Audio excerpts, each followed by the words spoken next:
여러분, AI의 미래가 어디까지 갈 거라고 생각하세요? 그런데 말이죠. 만약 그 엄청난 발전이 어느 순간 턱 하고 멈출 수도 있다면 어떨까요?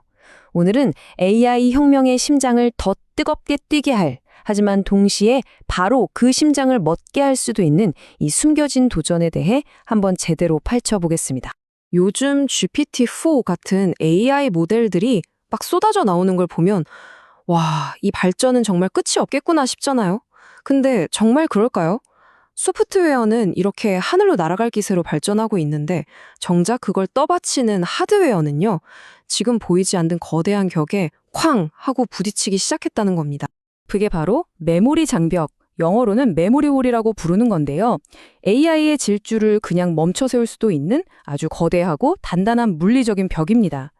오늘 얘기는요, 바로 이 벽을 누가 먼저 부수느냐, 이걸 놓고 벌어지는 반도체 세계의 진짜 엄청난 전쟁 이야기입니다.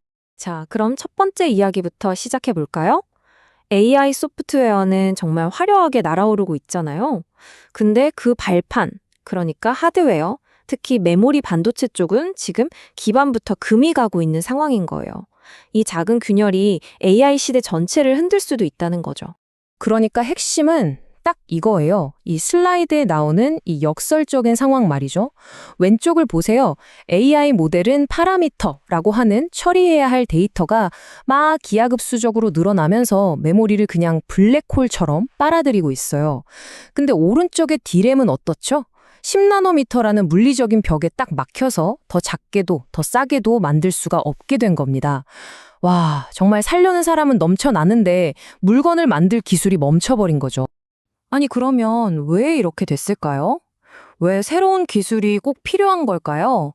그걸 알려면 지금 우리가 쓰는 이 평평한 2D 메모리 세상이 도대체 왜, 어떻게 무너지고 있는지부터 알아봐야 합니다.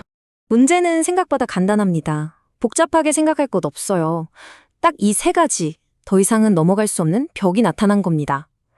데이터를 담는 창고, 커패시터, 그리고 그 창고 문을 열고 닫는 트랜지스터, 마지막으로 이 모든 걸 만드는 비용, 이 세 놈이 전부 다 한계에 봉착한 거죠. 자, 이 비유 한번 보세요. 무너지는 마철루. 와, 정말 기가 막히지 않나요? 이게 카패시터 문제를 한 방에 설명해줘요.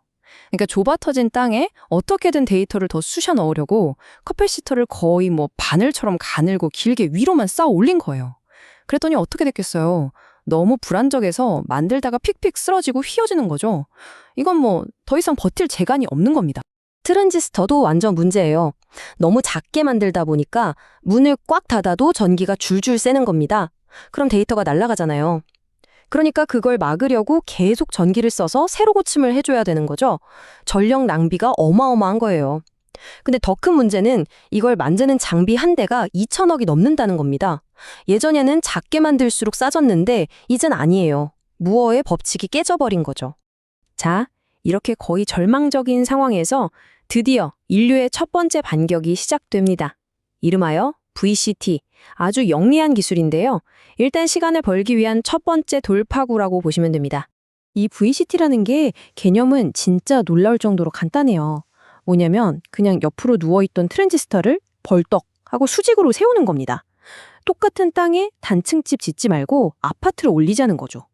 와, 이 생각 하나 바꿨을 뿐인데 집 면적이 30% 넘게 줄어드는 거예요.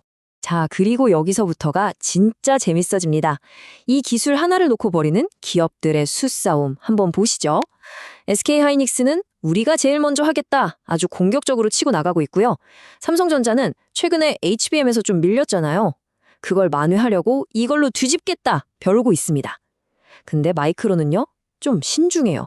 한 발 뒤에서 조용히 특허 모으면서 니네 싸우는 거 보고 내가 이삭 줍게 하겠다 이런 느낌이죠. 와, 이 구도 진짜 흥미진진하지 않나요?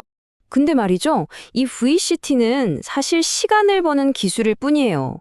근본적인 해결책은 아니라는 거죠. 왜냐? 아파트 한 동을 높게 짓는 건 좋은데 진짜 혁신은 그 아파트를 위로 또 위로 계속 쌓아 올리는 거잖아요. 바로 이 진정한 3D DRAM을 만드는 길에 마지막 정말 치명적인 장애물 하나가 버티고 있었습니다. 과연 그 마지막 장벽은 무엇이었을까요? 이 문제를 푸는 자가 진짜 3D 메모리 시대를 여는 겁니다.